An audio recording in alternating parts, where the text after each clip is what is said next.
En 1971, ce fut l'indépendance pour les États du Golfe Persique. Depuis, ils ont connu une croissance sans pareille. Ils ont maîtrisé l'eau dans ces pays qui en manquaient tant. Peuple du désert, en quelques décennies, ils ont purifié la mer et fêté leur réussite avec parfois une insistance un peu démesurée. C'est qu'ils ont des rêves de puissance et s'imaginent à leurs heures rois du monde. La grande vision de l'avenir selon Doha, concentrer tous ses efforts pour faire du Qatar un carrefour incontournable dans les domaines économiques et politiques. Ils ont eu très vite l'intuition qu'il fallait faire fructifier leur fortune. Après l'or noir, l'or bleu, le gaz, cette fortune qui pourrait bientôt s'évaporer. Ils ont transformé les dunes de sable en jardins. Pendant qu'il est temps, ils ont investi tout azimut et affirment la fierté d'un peuple longtemps soumis au colonialisme. Le Qatar a obtenu l'organisation de la Coupe du monde de football en 2022. Il exporte plus de 73 millions de tonnes de gaz par jour. Il possède d'immenses complexes sportifs. Il a des investissements énormes à l'étranger à travers Qatar Holding. Nous avons racheté Harrods. Nous siégeons au conseil d'administration de Porsche. Nous sommes entrés dans le capital des plus grandes maisons de haute couture. Notre économie a fait un fantastique bond en avant. Les Émirats arabes unis ont l'économie la plus dynamique et la plus moderne du monde arabe. Mais leur subite puissance les poussera parfois à l'arrogance. Un ordre social et économique contradictoire, quelque chose d'étrange et d'excessif qui évoquerait à la fois l'Union soviétique d'antan et la Californie de demain. Autour d'eux, un monde dangereux, instable, miné par un islam tantôt chiite, tantôt sunnite, voire wahhabite. Ils ont dans le monde arabe un nouveau rôle à jouer. Quel modèle peuvent-ils proposer aujourd'hui? Cette histoire vient de loin. Reprenons.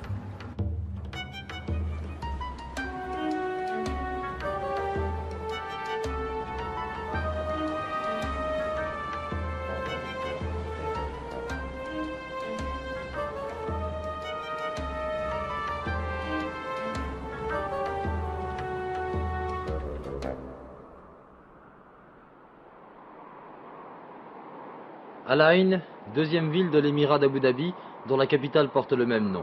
Cette ville, située en plein désert, à 180 km de la mer, au sud du pays, a vu naître l'actuel souverain, Sheikh Zayed, émir d'Abu Dhabi, mais aussi président de l'État des Émirats arabes unis, qui sont au nombre de 7. 2 fois par mois, l'émir, dirigeant effectif du pays, vient passer quelques jours dans son palais. Issu d'une famille de bédouins, il aime avoir autour de lui ses frères du désert. Certains d'entre eux protège jalousement son Altesse Sérénissime. Il reste ainsi... La presse occidentale a changé de ton. Une sorte de respect inquiet s'est substitué au mépris à peine voilé des années précédentes. Ici, Sheikh Zayed reçoit son peuple. La salle que vous allez voir s'appelle le Majlis. À chaque fois qu'une personne entre dans le Majlis, le cérémonial du café arabe se renouvelle. Le café arabe et non turc, celui à la cardamone. Nous y avons eu droit tout autant que les 3 ambassadeurs de Suisse, d'Irlande et d'Autriche venus présenter leurs lettres de créance. Sheikh Zayed en avait reçu 5 autres, dont la Belgique et la Hollande 48 heures auparavant, l'ouverture vers l'extérieur et surtout l'attirance de l'or noir. Sheikh Zayed, vous allez en France en visite officielle. Où en sont les relations actuellement entre la France, Abu Dhabi et les Émirats? صاحب السمو سوف تقوم بزيارة لدولة فرنسا في المستقبل القريب، فما هي العلاقات القائمة بين فرنسا ودولة الإمارات؟ Le sourire du Cheikh Zayed en dit long sur le basculement du rapport de force entre Émirats et Occident. Ils sont riches. On voudrait bien leur vendre des avions au nom enchanteur qui leur évoqueront leur désert natal. Mirage. Et les mirages? Il n'y a pas, en ce qui concerne l'achat de nouveaux mirages, quelque chose de déterminé définitivement.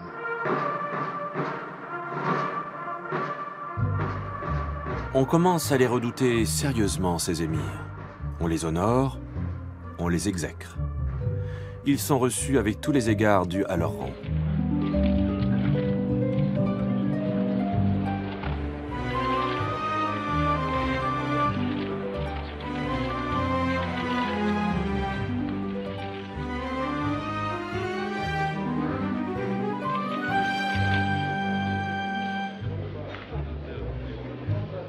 Ils commencent à occuper la scène internationale. Ils sont entrés aux Nations Unies et ils ont des ambassades dans le monde entier.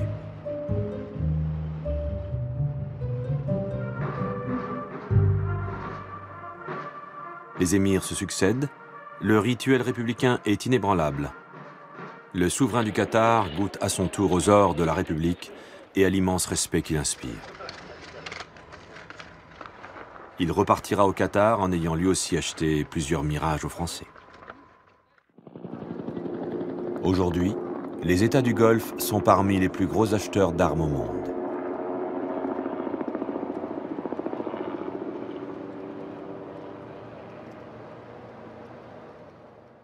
Dans le monde arabe, il existait toujours des périodes très violentes et des périodes très instables. On passait tous les ans presque à une crise ou une autre. En commençant avec les années 60, la guerre 73, la guerre civile en Jordanie, la guerre du Liban, et ensuite la guerre Iran-Irak. Donc il existait toujours des problèmes politiques et problèmes de stabilité.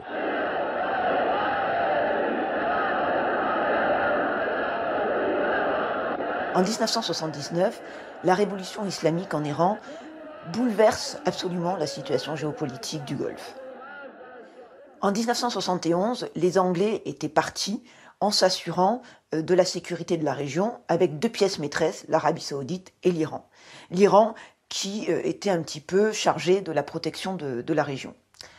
1979, tout ce dispositif s'effondre. Il y a donc un vide de défense, qui explique la création du Conseil de coopération du Golfe en 1981. L'objectif de ce conseil, c'est de s'accorder sur une défense commune.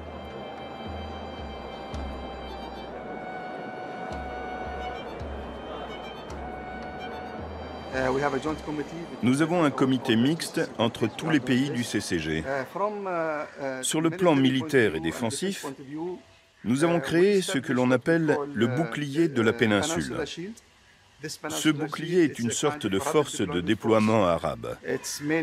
C'est principalement pour nous aider au cas où un de nos pays serait menacé.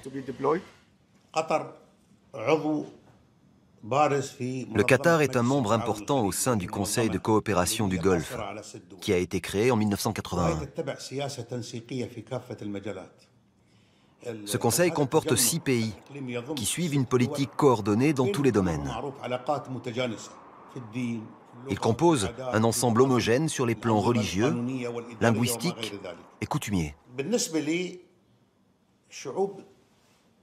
Leurs structures juridiques et administratives se ressemblent, mais le Conseil ne répond pas suffisamment aux attentes des peuples. Il y a de vraies divisions entre les pays. Quand on regarde l'Arabie saoudite, le Koweït et les Émirats arabes unis, ils sont d'accord sur les questions importantes. Mais il y a toujours des rivalités entre eux. Et les pays plus petits se méfieront toujours de la domination saoudienne. Il y aura donc toujours des tiraillements. C'est pour ça que le CCG ne deviendra jamais l'équivalent de l'Union européenne. C'est tout simplement impossible. Il y a beaucoup trop de rivalités individuelles et la domination de l'Arabie saoudite est trop flagrante par rapport aux autres pays. Pour toutes ces raisons, le CCG ne pourra que jouer un rôle limité. Si les pays arabes du Golfe ont bien du mal à coordonner leurs efforts, il y a bien un sujet qu'ils partagent. Il faut réécrire les maps mondes en imposant l'idée que le Golfe leur appartient. L'Iran continue à déclarer au monde entier que le Golfe est persique, ce qui revient à dire que toute la région est perse et non pas arabe. Bien que la réalité géographique indique que la rive arabe dépasse la rive persique de plus de 1650 km, ce qui revient à dire que le Golfe est arabe. Les réalités historiques le prouvent également. Cette vision stratégique de l'Iran est une source de préoccupation pour les Émirats arabes unis. Une république islamique iranienne perçue toujours comme une menace, une Arabie saoudite figée dans un islam wahhabite rigoriste et puritain, un Qatar sunnite un peu moins conservateur. Des Émirats arabes unis certes sunnites mais composés de nombreux chiites, lesquels sont majoritaires au Bahreïn. Les monarchies du Golfe n'ont pas les mêmes valeurs et n'arrivent donc pas à inventer un monde cohérent et encore moins à construire une véritable défense commune. Et cela va entraîner la présence américaine dès le début des années 80, puisque les Américains vont assurer finalement un petit peu le rôle qu'assuraient les Britanniques en 1971, c'est-à-dire le rôle de gardien de la sécurité des hydrocarbures. Et puis surgit la guerre du Golfe Persique, qui oppose l'Iran et l'Irak. Les Américains tentent de protéger la route du pétrole sans intervenir entre les belligérants. C'est que l'Irak frappe les tankers en route vers les ports iraniens, et l'Iran frappe ceux qui naviguent vers le Koweït et l'Arabie Saoudite, car tous les deux soutiennent financièrement l'Irak.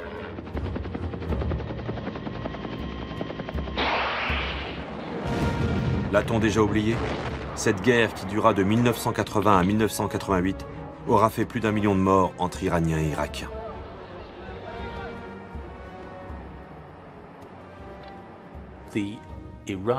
La guerre entre l'Iran et l'Irak s'est déroulée sur plusieurs années, ce qui explique qu'elle ait été aussi dure.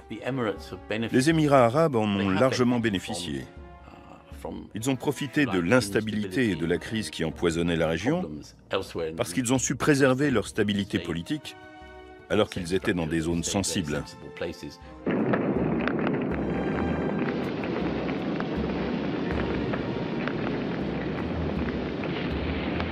Dans un monde en ruine, pour les Émirats, c'est tout le monde aux abris. Dans le port de Dubaï, on répare les navires endommagés contre dollars sonnants et trébuchants.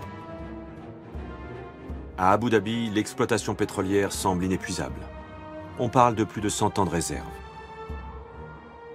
Et au Qatar, on commence à découvrir ce qui va bientôt se révéler être de faramineux gisements de gaz. Mais l'argent qui coule à flot n'empêche pas la déstabilisation chronique du Golfe Persique. Une certaine consternation envahit les gens d'ici.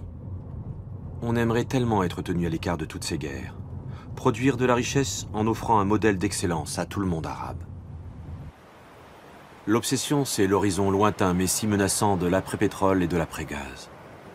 Ne pas se laisser enfermer dans la monoculture comme avec la perle et le désastre qui s'ensuivit. Décision est prise d'investir, de diversifier, de conquérir de nouveaux marchés tels que la culture, l'immobilier, la mode et la finance. Mais...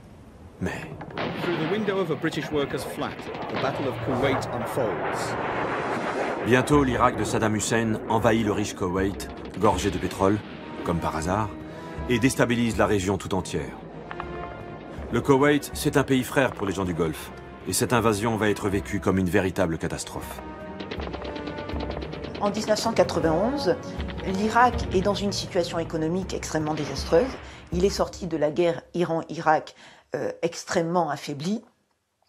Non seulement sa production pétrolière s'est effondrée, sa situation économique s'est effondrée également, et d'autre part, il accuse ses voisins arabes, notamment l'Arabie Saoudite et le Koweït, de ne pas jouer le jeu de la solidarité arabe, notamment en baissant les prix du pétrole au moyen d'une augmentation de la production. Pour un pays arabe d'occuper un autre, c'était un nuit. On n'aurait jamais pu accepter un tel cas. Nous nous sommes toujours plaidés pour la justice en Palestine. Comment est-ce qu'on peut accepter que le Koweït soit occupé par un autre pays arabe?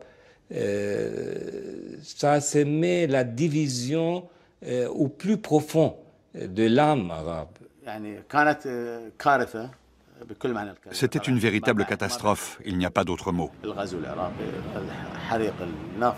Après l'invasion du Koweït par l'Irak, après les incendies et tous les problèmes auxquels le Golfe a été confronté, la pollution des eaux, de l'air, les puits de pétrole en feu, c'était une catastrophe sans précédent. Quand je pense à tous ces Koweïtis qui ont dû quitter leur pays et qui sont devenus réfugiés, ça me fend le cœur. Mais c'est hélas ce qui se produit à nouveau en Syrie aujourd'hui.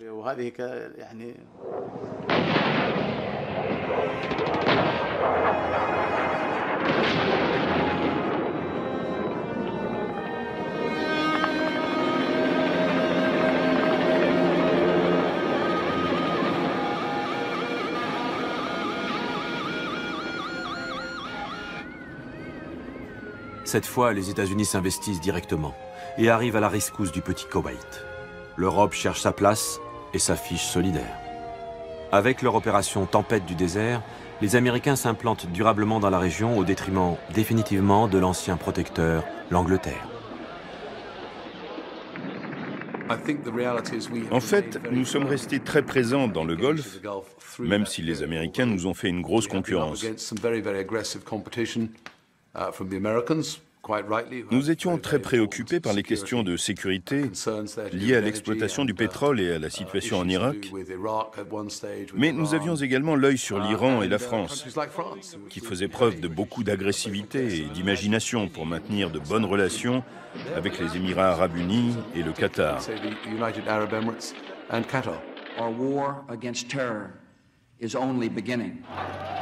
Et puis, comme dans un feuilleton interminable, la troisième guerre du Golfe viendra encore secouer la région. Les Américains envahissent l'Irak en 2003 pour chasser Saddam Hussein. Et là, vraiment, l'assujettissement à l'Occident, dans les faits et dans les esprits, divise les monarchies locales.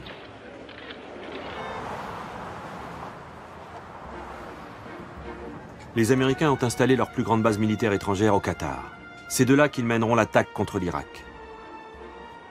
L'équilibre du monde occidental se joue dorénavant dans cette région du Golfe devenue si convulsive. Évidemment, il n'y a pas grand-chose à voir. Et l'on risque sa peau pour filmer des images qui ne disent rien de la puissance militaire étrangère tapie au cœur du Golfe. C'est une région où tout le monde a peur de l'insécurité. L'invasion du Koweït en 1991 en est un bon exemple, et elle a servi de leçon aux autres pays du Golfe. Ils se sont dit, nous avons besoin d'être protégés. Nous avons besoin d'un bouclier de protection. C'est ce qui a poussé les Qataris à accueillir une base américaine chez eux.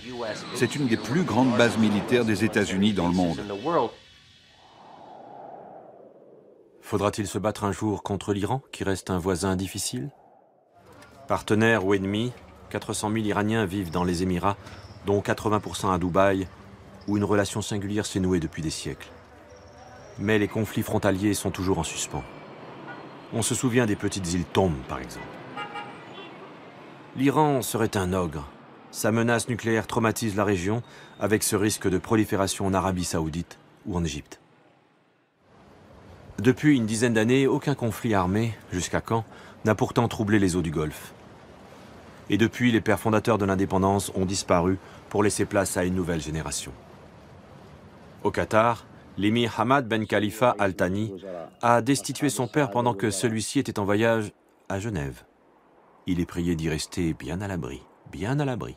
Pour l'heure, le cheikh est installé dans un grand hôtel genevois avec toute sa suite. Le reportage d'André Klopman. A priori, rien ne distingue cette journée des autres dans ce palace genevois, sauf que l'émir déchu du Qatar y réside. À l'extérieur, rien n'est visible. L'affaire fait peu de bruit. À Genève, rien à voir, et les journalistes restent sur leur faim. Coup d'État, le monde entier ferme les yeux. C'est arrivé vers les 7h15 comme ça, mais j'étais pas là. Alors, je ne peux pas vous dire. À Doha, les citoyens prennent acte. C'est une affaire de famille. Discrétion oblige. Le nouvel émir a de grandes ambitions. Il va peu à peu imposer une visibilité à son micro-État, multipliant les initiatives diplomatiques et faisant exister le Qatar sur la scène internationale. L'une de ses premières mesures majeures sera la création d'Al Jazeera. La chaîne satellite devient en quelques années une formidable caisse de résonance à l'échelle du Moyen-Orient. On peut s'interroger sur les liens qui existent entre Al Jazeera et la diplomatie qatari. Mais la chose importante, c'est que Al Jazeera soit basé au Qatar. Les deux sont automatiquement associés. Ça a valu au Qatar des problèmes avec ses voisins.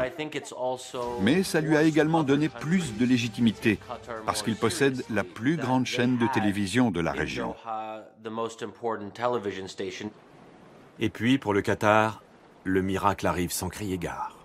L'exploitation à grande échelle des réserves gazières. D'un seul coup, ce petit pays est catapulté au tout premier rang de la richesse mondiale. Le gaz a été découvert il y a seulement 30 ans. Le Qatar a été un pays pionnier en ce qui concerne la découverte et l'exploitation du gaz. En investissant ses capitaux dans le gaz au bon moment, le Qatar a pu faire de gros bénéfices. Mais à l'époque, ce n'est pas considéré comme une chose réellement importante, parce qu'il n'y a pas de consommation majeure de gaz au Moyen-Orient dans les années 70. Il faudra attendre le début des années 90 pour que ce gaz soit produit. Et aujourd'hui, avec le niveau de production, on parle de dizaines et dizaines et dizaines d'années, voire dans certaines estimations, plus de 100 ans. Donc le Qatar n'est pas prêt de manquer de gaz. Mais les dirigeants qui ont réussi cette expansion sont nés dans les années où la perle a disparu, ou immédiatement après la génération où la perle a disparu, et ont donc tout à fait conscience que cette richesse, aujourd'hui, elle est là, mais elle peut disparaître. Et donc, un des axes forts de développement de ce pays, c'est la diversification de son économie. Leurs investissements tout azimut qui préparent le jour lointain où il n'y aura plus de gaz saisissent la planète tout entière.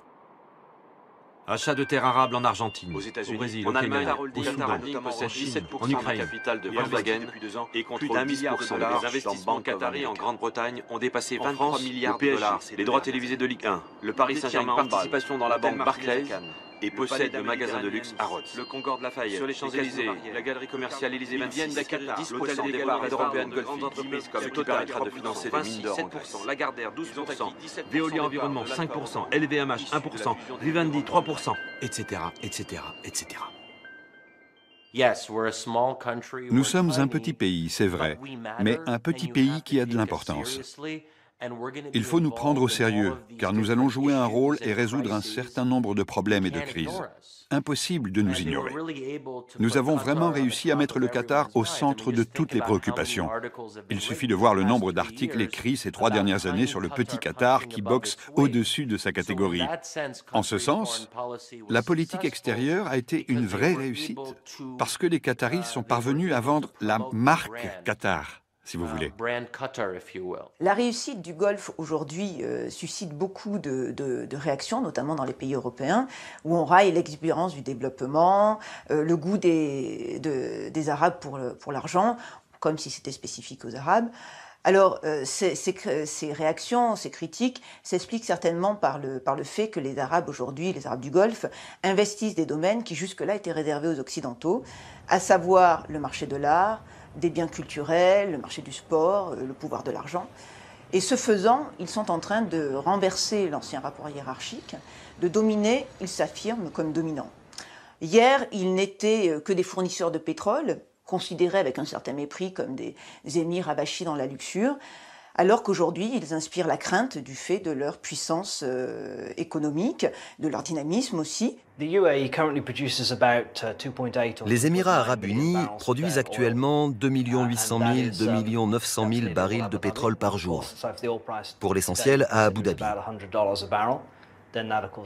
À 100 $ le baril, ils engrangent 300 millions de dollars par jour, ce qui fait plus de 100 milliards de dollars par an de recettes.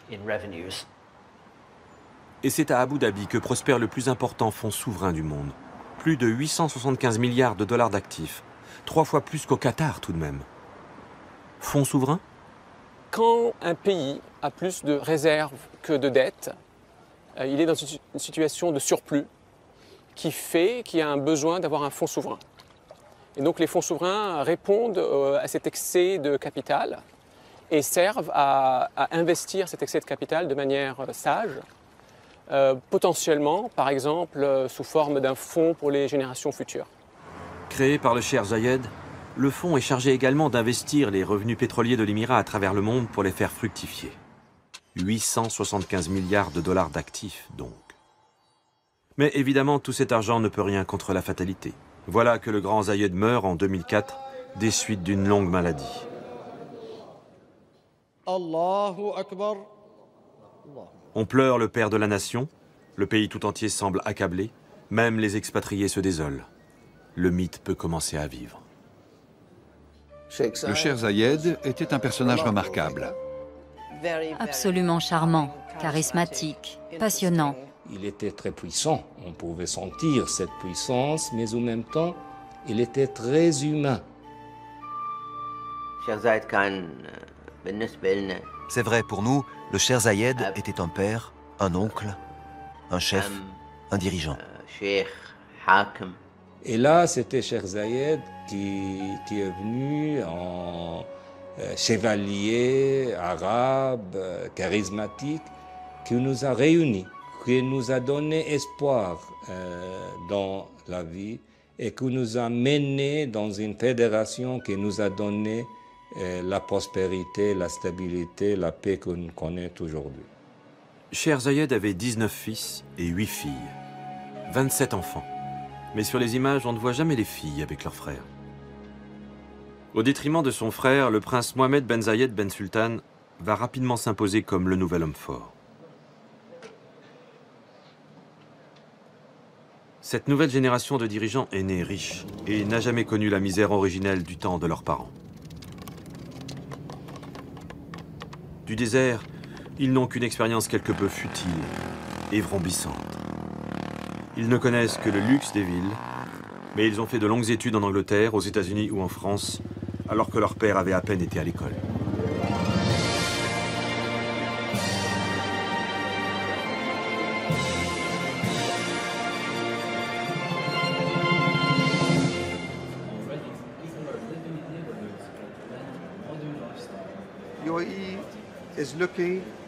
Les Émirats arabes sont aujourd'hui l'un des plus gros exportateurs de pétrole au monde. Mais notre objectif pour 2025 et après, c'est d'exporter d'autres formes d'énergie que du pétrole.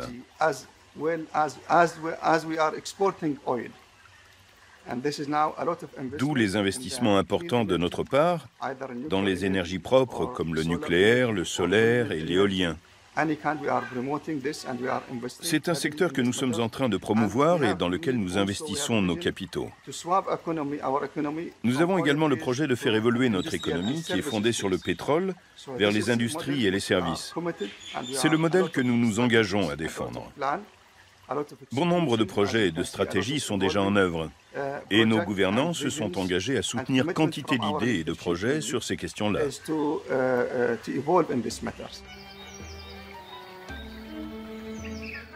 Près d'Abu Dhabi surgit du désert une ville du futur, Masdar. Les Émiratis se mettent à rêver à un monde où décidément tout ne serait qu'ordre et beauté, luxe, calme et volupté. Un monde de l'après-pétrole. Masdar est présenté aujourd'hui comme un modèle de ville de développement durable avec zéro déchet notamment et zéro carbone.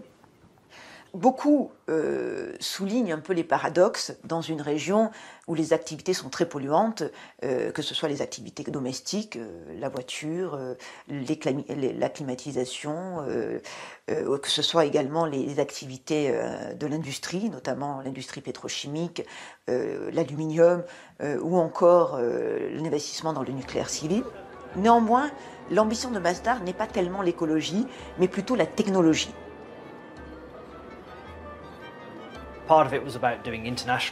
Il y a d'un côté des projets d'investissement internationaux en énergie renouvelable et en énergie solaire, et de l'autre, un projet universitaire avec l'Institut Masdar, qui est spécialisé dans différents types d'énergie renouvelable.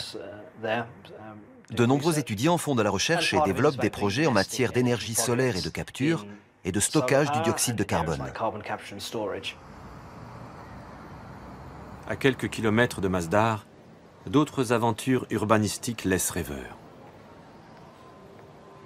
La célèbre piste de ski de Dubaï entraîne une facture énergétique assez déraisonnable.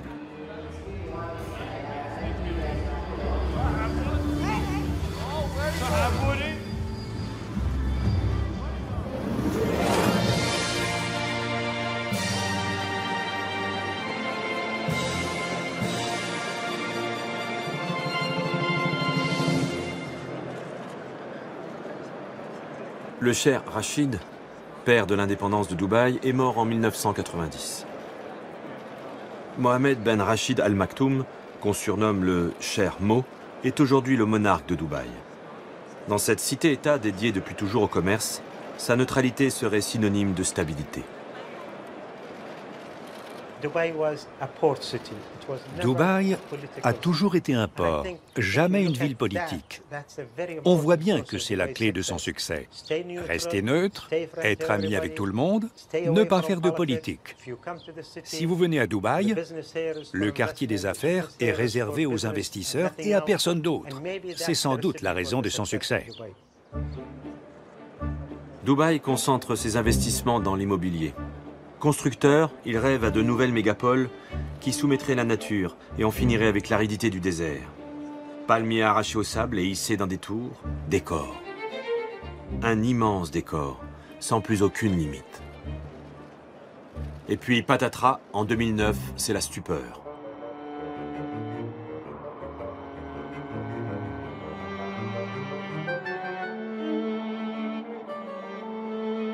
Surendettement de Dubaï, 26 milliards de dollars. La crise financière sera mondiale, mais affectera très frontalement Dubaï, qui dans sa course au prestige immobilier n'a rien vu venir. Puis par boomerang, seront également fragilisés les autres petits émirats, comme celui de Ras Al Khaimah.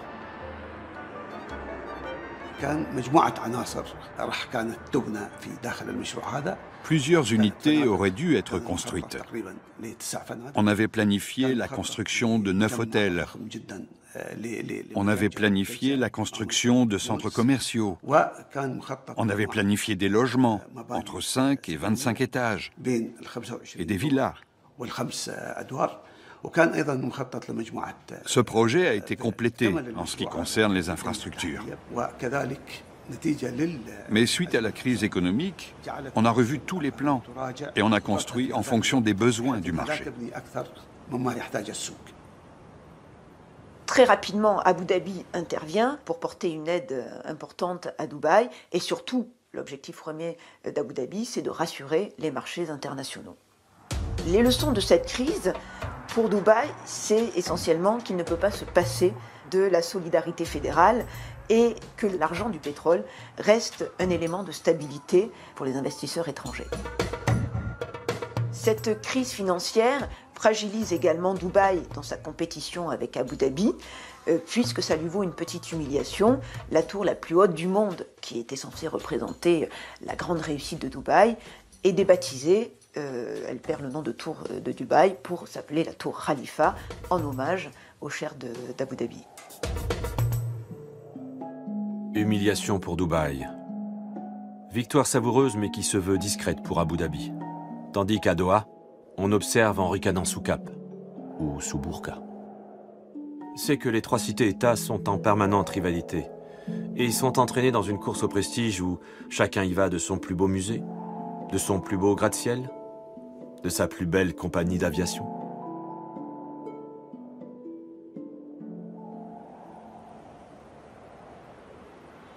Les gens du Golfe ont-ils vraiment tiré les leçons de cette crise? Deux mots reviennent sans cesse, comme pour cacher la poussière sous le tapis. Globalisation, village, le monde serait un village. Le monde est devenu un village. La jeune génération partage les mêmes goûts, qu'il s'agisse de musique, de cuisine, de littérature ou de technologie. Boutaina Al-Ansari est directrice des ressources humaines d'une entreprise qatari dont le capital atteint les 10 milliards de dollars. Le monde aujourd'hui est plus ouvert. C'est devenu un petit village. Les réseaux sociaux y jouent un rôle important. La société qatari a changé, elle aussi. J'espère que vous ferez passer ce message aux Français ou aux Britanniques qui nous écoutent. L'ancien modèle social est dépassé. Nous avons changé. Moi, par exemple, en tant que qatarienne, je peux épouser indifféremment un Libanais, un Égyptien, un Syrien ou un Saoudien. C'est fini l'idée de se marier avec son cousin, de rester à la maison et de faire 4 4 ou 5 enfants. Cette image de la femme n'existe plus. La preuve, je suis là avec vous aujourd'hui. De nombreuses femmes qataries ont fait carrière grâce à leurs compétences et leurs talents. Leur réussite n'est pas venue du jour au lendemain. Historiquement, les femmes ont toujours pris activement part au développement de la société au Qatar.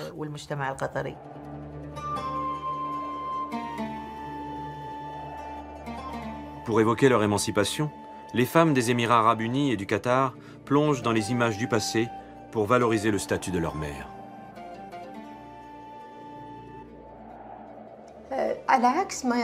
Contrairement à ce que pensent beaucoup d'Occidentaux qui ont une image stéréotypée de la femme arabe, la femme bédouine est plus libre. Elle se mélange davantage aux hommes. Ma grand-mère et mon arrière-grand-mère, par exemple, participaient aux réunions aux côtés des hommes. L'homme et la femme participent activement à la vie et sont sur un pied d'égalité.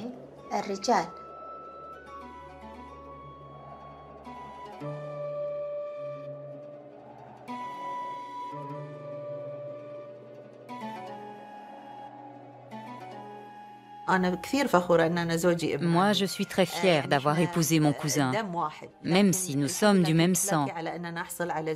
Les mariages arrangés peuvent choquer certains, mais la raison de mon succès, c'est mon mari, Khaled Al-Ansari. Je suis très fière de lui. La condition des femmes dans les pays du Golfe a considérablement évolué depuis quelques décennies et n'a absolument rien à voir à la condition des femmes en Arabie Saoudite ou au Yémen. Dans la patrie de la Mecque, les femmes saoudiennes ne connaissent aucune mixité. Et devant un McDonald's de Riyad, 2 files. Une pour les femmes, une autre pour les hommes.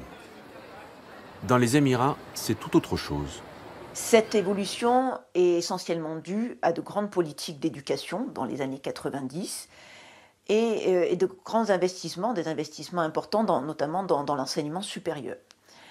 Aujourd'hui, au Qatar comme aux Émirats arabes unis, le nombre d'inscriptions des filles dans les universités dépasse celle des garçons.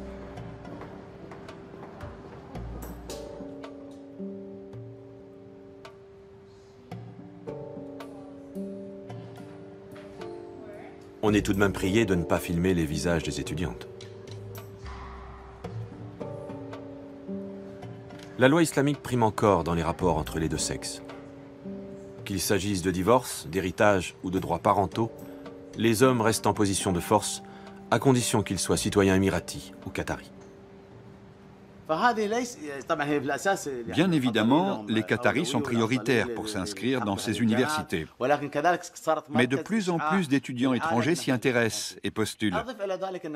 Il faut dire que l'État du Qatar accorde une grande importance aujourd'hui à la recherche scientifique. Il lui consacre à peu près 2,5% de son revenu national brut. Mais sans l'aide de certaines universités étrangères spécialisées dans la recherche, nous aurions du mal à avancer.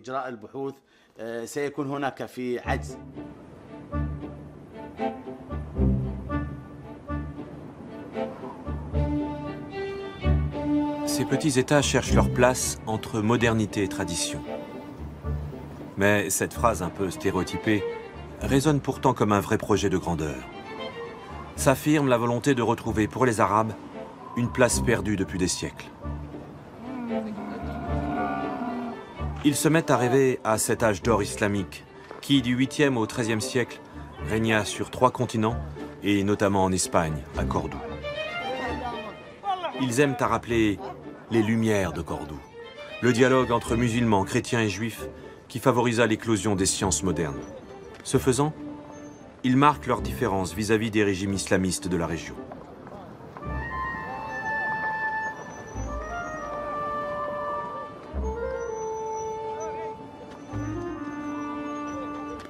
Peu à peu, des intellectuels du monde arabe, du Liban à l'Irak, de l'Égypte à la Palestine, rallient les Émirats du Golfe, s'y creusent une place et, parfois avec un peu de mauvaise foi, se font les meilleurs ambassadeurs d'un Cordoue de rêve. C'est le paradis ici.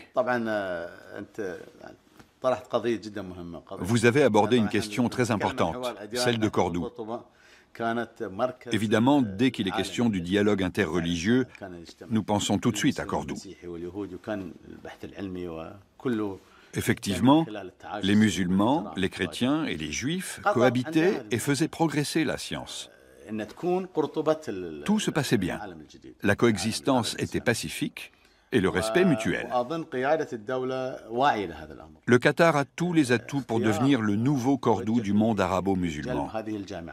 À mon avis, les sphères dirigeantes de notre pays en sont profondément conscientes. Les filières que proposent nos universités et l'enseignement de très haut niveau qui est dispensé, on ne les trouve nulle part ailleurs dans le monde.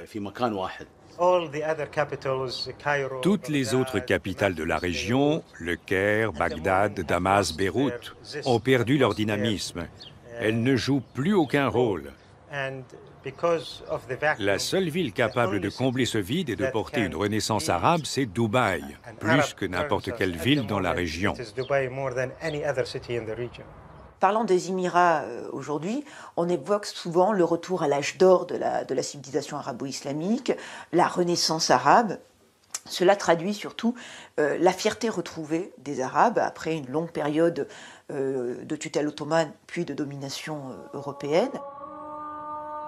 L'islam participe aussi de cette fierté retrouvée.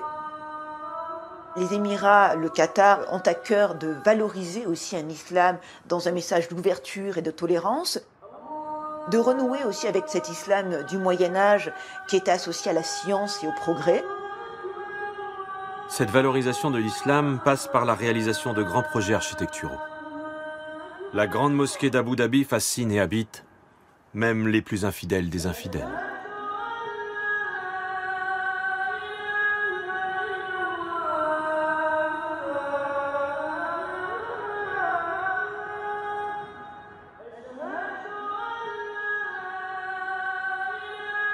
Les musées jaillissent dans les villes comme roses des sables dans le désert.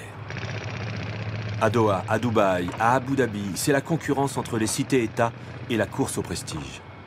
Les plus grands architectes du monde sont sollicités. Là, c'est Jean Nouvel qui conçoit le futur musée national du Qatar.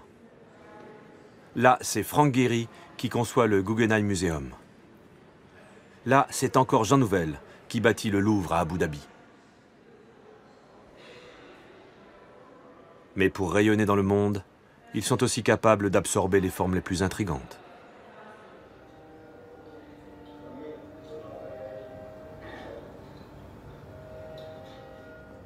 Our Al-Qasimi, fille de l'émir de Sharjah, dirige l'Art Institute et son ouverture sur le monde laisse rêveur. Je parle 7 langues, anglais, arabe, japonais, un peu français, allemand, russe et chinois. Depuis que je suis petite, j'ai la chance de visiter des musées et des expositions dans le monde entier. J'ai étudié dans une école d'art à Londres. Je suis artiste peintre de formation. J'ai étudié à la Slade School of Fine Art de Londres, puis à la Royal Academy, et enfin au Royal College of Art, où j'ai obtenu mon diplôme de commissaire d'art contemporain. On revendique ici les fragments de l'âge d'or arabe. Cette culture longtemps sous-estimée dans un musée imaginé par Hayam Pei, l'architecte sino-américain. Mais comment remplir ces musées? Le Qatar a lui seul investi $1 milliard par an pour acheter des œuvres d'art. Ici, pour raconter la splendeur de la culture islamique, des joyaux ont été récoltés à Bagdad, à Damas, à Meknès ou à Islamabad. Évidemment, ils ne viennent pas de Doha et de son ancien peuple de bédouins et de pêcheurs.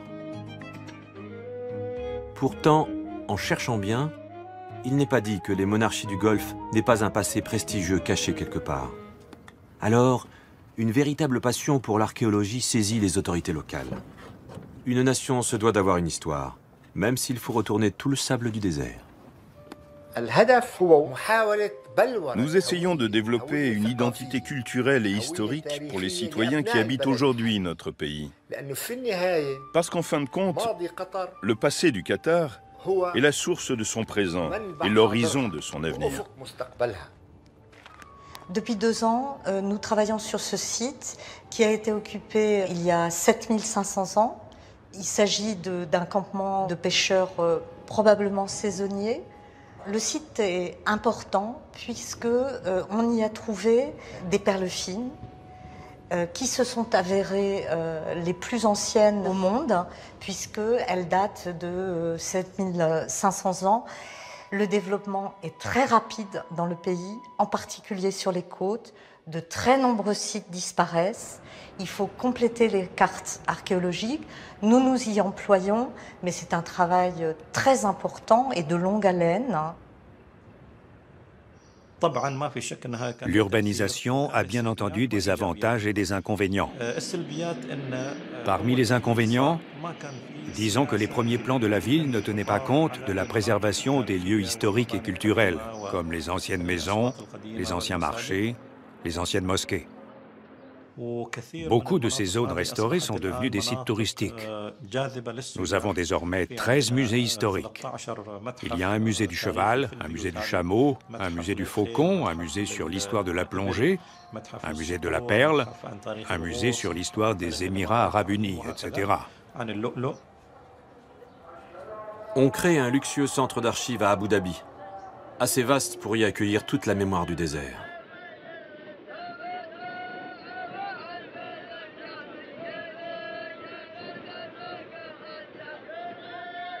On conçoit des Heritage Village, façon parc d'attractions. On reconstruit un patrimoine, façon décor d'une Arabie heureuse. On fétichise la moindre trace. La muséification à outrance n'est pas très loin. Les gens du Golfe se réclament dorénavant d'un passé prestigieux. Mais une grande civilisation peut-elle se passer de démocratie? L'histoire démontre que oui. Pourtant ici, la question est posée. Il y a de gros problèmes en Arabie saoudite. Il y a une forte pression pour que des réformes constitutionnelles aient lieu au Bahreïn et au Koweït. Ici également, aux Émirats arabes unis, la question de la démocratie et de la démocratisation est sur la table. Ce sont des problèmes qui ne vont pas disparaître et qui doivent être réglés. Mais ils doivent être réglés à notre manière, sans que la communauté internationale ne nous impose quoi que ce soit, sans qu'elle interfère avec notre manière de faire.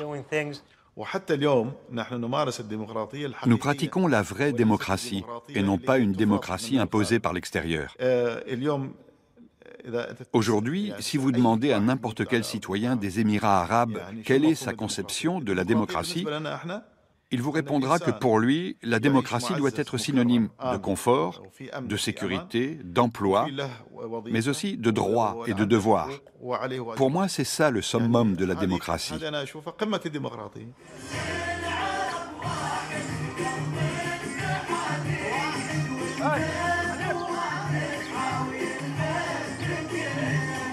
Mais de quelle démocratie et de quelle citoyenneté parle-t-on?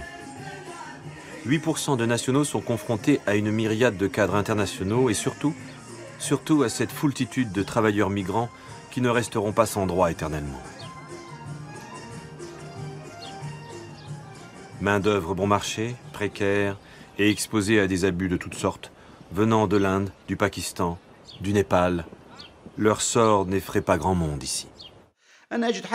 Moi, je trouve que les Émirats sont le seul pays au monde, et je le dis sans exagération et sans chauvinisme, où les immigrés jouissent des mêmes droits que les autochtones. Passeports confisqués, salaires au rabais, grèves interdites, accidents du travail à répétition. L'Égypte des pharaons n'est pas très loin. Mais il y a aussi tous ces cadres supérieurs occidentaux surpayés. Ils arrivent de la terre entière pour bâtir cet Eldorado. Ils sont plus de 90% d'expatriés à occuper le pays. L'inquiétude guette parfois les hommes en blanc et les femmes en noir. Nous, les Émiratis, lorsque nous allons faire nos courses au marché, nous nous sentons des étrangers parce que nous sommes devenus une minorité au milieu de tous ces travailleurs immigrés. Ce déséquilibre démographique entre une population en majorité immigrée et une minorité locale a suscité beaucoup d'émotions. Les Émiratis risquent un jour de connaître le même sort que les Indiens d'Amérique si on ne prend pas les mesures nécessaires pour restaurer l'équilibre démographique.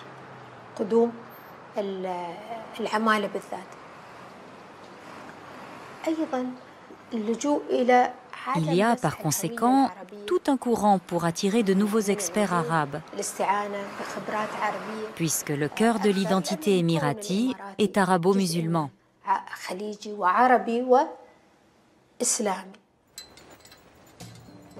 Qui prendra de telles décisions? L'émir est-il seul à dicter sa loi?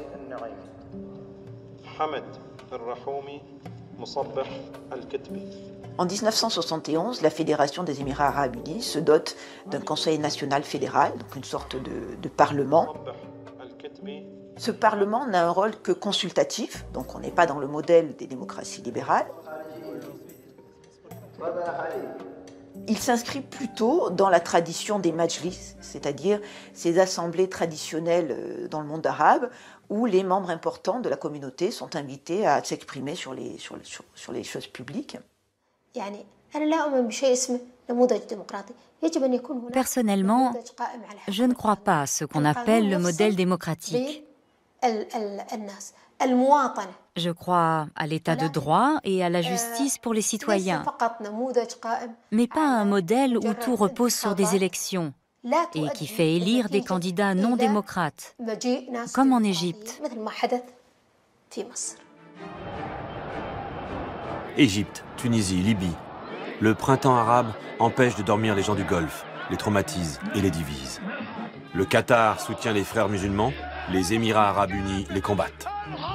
Tout en prêchant à l'extérieur l'islamisme politique et le renversement des dictatures, le Qatar maintient à l'intérieur une chape de plomb. Il a même interdit un temps à ses concitoyens de recevoir les images d'Al Jazeera. C'est qu'il n'est pas forcément bon de rappeler que la violence, de nouveau, est à leur porte et les révolutions jamais très loin. Comme chez le proche voisin, le Bahreïn.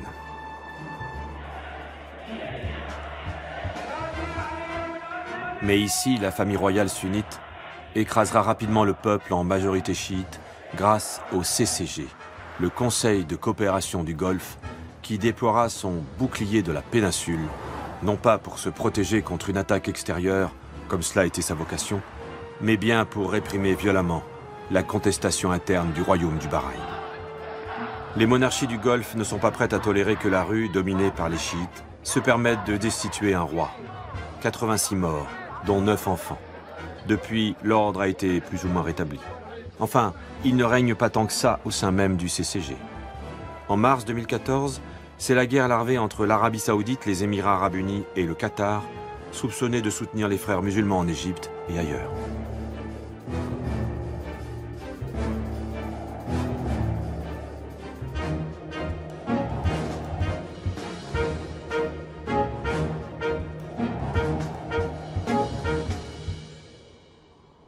Les Émirats s'accrochent à leur idéal de stabilité dont le socle serait pour toute éternité la figure de l'émir. Le pouvoir continuera toujours à se transmettre ou à s'arracher en famille. Pourtant, les règles restent opaques, surtout si on est la fille d'un émir. Our Qasimi peut-elle succéder à son père? Je n'en sais rien. C'est à mon père qu'il faut poser la question, pas à moi. Je ne lui ai jamais demandé. Je n'aime pas penser à ce qui se passera après sa mort. Même en théorie, vous ne le savez pas? Tu le sais, toi? Non, aucune idée. Si l'on est un garçon, c'est en général plus simple. En juin dernier, l'émir du Qatar a transmis le trône à son fils.